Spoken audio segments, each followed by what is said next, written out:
Dieu veut-il notre bonheur? Dans ce début de message, je peux très rapidement répondre à la question.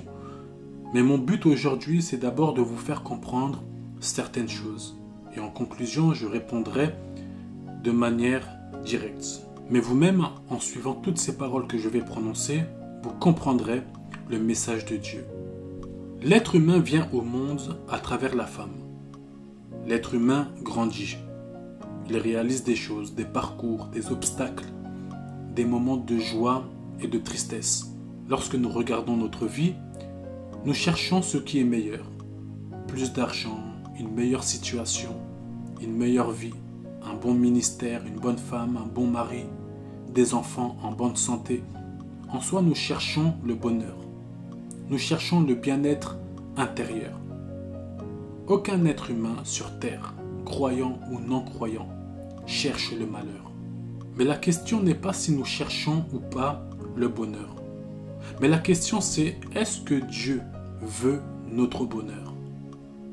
Est-ce que Dieu veut que vous ayez une meilleure situation? Plus d'argent, plus de joie et moins de tristesse. Qu'est-ce que le Seigneur veut pour vous? Face à cette question, il y a trois types de personnes. Il y a ceux-là qui accusent Dieu des choses qui se passent dans le monde. Ils disent que si Dieu veut notre bien, pourquoi il permet que les gens meurent? Pourquoi il laisse les gens dans certains pays mourir de faim? Pourquoi il y a des guerres s'il a la force de tout arrêter? Ces gens disent que Dieu ne veut pas notre bonheur car il permet que le malheur arrive et lui, il ne fait rien. Vous savez, il y a des choses que vous pouvez vouloir pour vos enfants, pour le monde. Mais cela ne veut pas dire qu'ils suivront les conseils que vous leur transmettrez.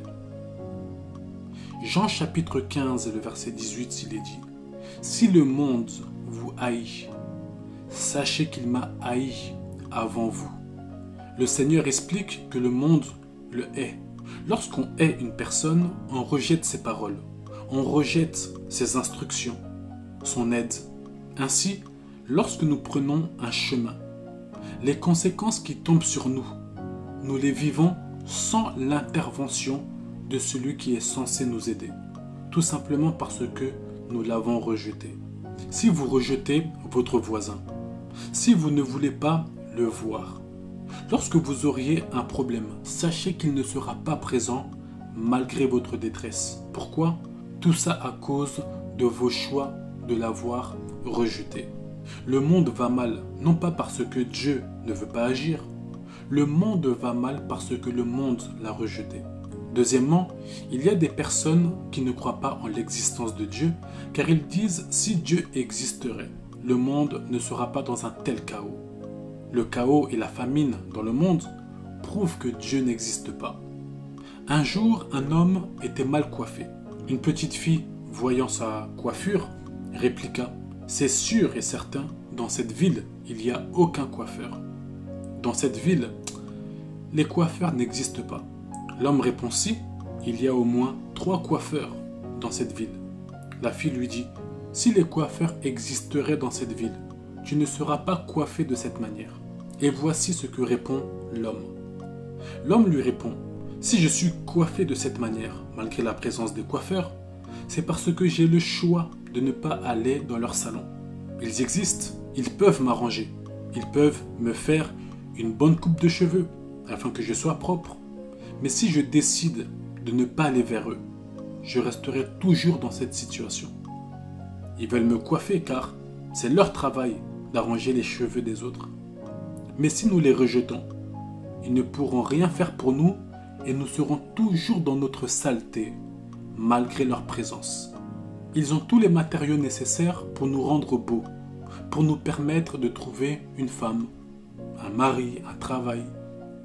Mais si nous n'allons pas vers eux, cela ne va pas être de leur faute, malgré leur présence, mais c'est de la faute de celui qui a décidé de les rejeter. Dieu est présent. Dieu a tous les matériaux pour changer une vie, une situation, te faire passer de la condamnation à la vie éternelle. Mais la chose qui fait que beaucoup n'ont pas accès à ce bonheur éternel, c'est le choix qu'ils font. Troisièmement, il y a ceux-là qui croient en l'existence de Dieu, mais qui savent que les choses qui arrivent dans ce monde, sont la conséquence des choix que l'homme a fait au départ. Non pas que Dieu veut notre malheur, mais certaines choses arrivent dans le monde à cause du cœur de l'homme. Une porte a été ouverte, l'être humain a été infecté.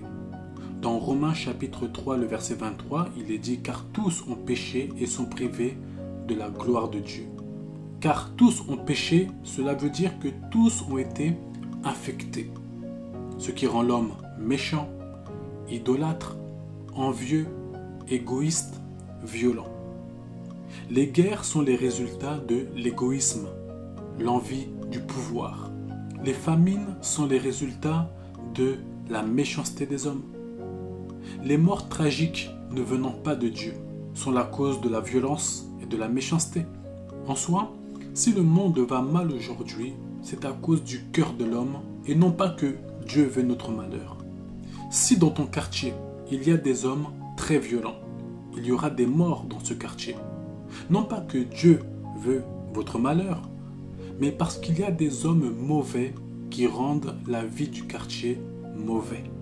Il n'y a que la grâce et la miséricorde de Dieu, par nos soupirs, nos prières, nos intercessions, qui feront que Dieu agira dans ces situations pour changer les choses. Il faut retenir que les temps difficiles viennent à cause du fait que les hommes des temps de la fin sont penchés vers le mal.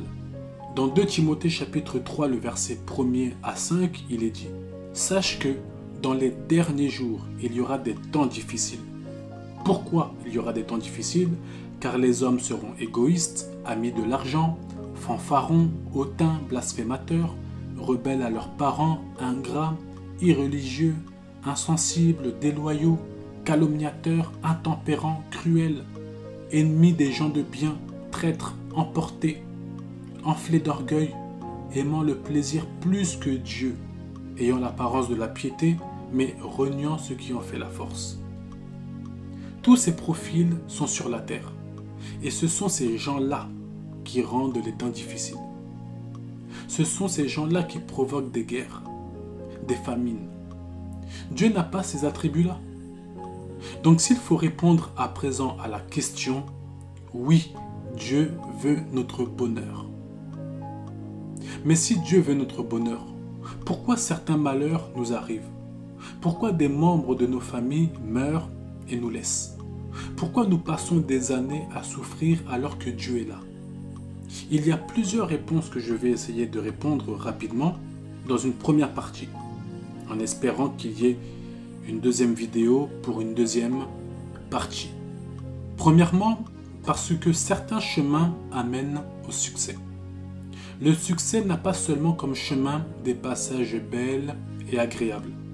Certains passages qui amènent au succès peuvent être aussi des chemins tristes et douloureux.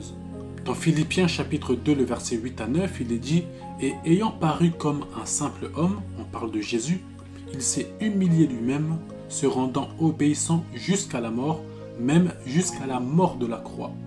C'est pourquoi aussi Dieu l'a souverainement élevé et lui a donné le nom qui est au-dessus de tout nom. » Jésus-Christ a connu la gloire, mais avant la gloire, il a connu la mort. Il a connu le brisement, la souffrance. Non pas que le Père prenait plaisir à le faire souffrir, mais parce que c'était le chemin qui a mené à la gloire. Ta souffrance d'aujourd'hui peut être un témoignage demain qui va sauver un homme prêt à se suicider. Certaines de mes expériences passées m'ont permis d'aider un homme et de le fortifier. Certaines souffrances sont nécessaires. La plupart du temps, nous sommes encouragés par la souffrance que certains ont eue dans le passé, parce que par la suite, dans la suite, ils ont réussi. Et cela nous fortifie, nous qui vivons les mêmes choses. Dans Romains chapitre 8, le verset 28, il est dit « Nous savons du reste que toute chose concourt au bien de ceux qui aiment Dieu, de ceux qui sont appelés selon son dessein. » De manière plus simplifiée, Dieu fait tout pour le bien de ceux qui ont de l'amour pour lui. C'est-à-dire que certains malheurs qui t'arrivent c'est pour ton bien. Peut-être que cela va te rendre humble, moins orgueilleuse. Peut-être que cela va t'apprendre à être honnête. En soi, la finalité, c'est pour ton bien. Donc, retenez que certains malheurs nous arrivent car Dieu veut nous conduire sur le chemin du bonheur. Le bonheur, c'est tout simplement ton bien intérieur. Ce n'est pas te donner des voitures, des maisons. Le bonheur intérieur, petit b, que le Seigneur veut créer en toi, vient après le bonheur grand B que tu dois recevoir d'entrée. Et ce bonheur grand B, c'est Jésus-Christ. Car il incarne la joie, le bonheur, la paix. Une personne qui n'a pas de paix ne peut pas être heureuse. Notre véritable bonheur grand B se reçoit à l'intérieur de nous, dans notre cœur, et c'est Jésus. Donc Dieu veut notre bonheur à tous. Il veut que nous puissions recevoir Jésus dans nos cœurs. Les maisons, les voitures, les enfants, l'argent, les voyages, ce sont des miettes en plus. Mais toutes ces choses ne te rendront pas heureux si tu n'as pas Jésus dans ton cœur. Il y a encore beaucoup de choses que je peux ajouter, que je peux dire, mais je vais pour le moment m'arrêter ici. Que Dieu vous bénisse.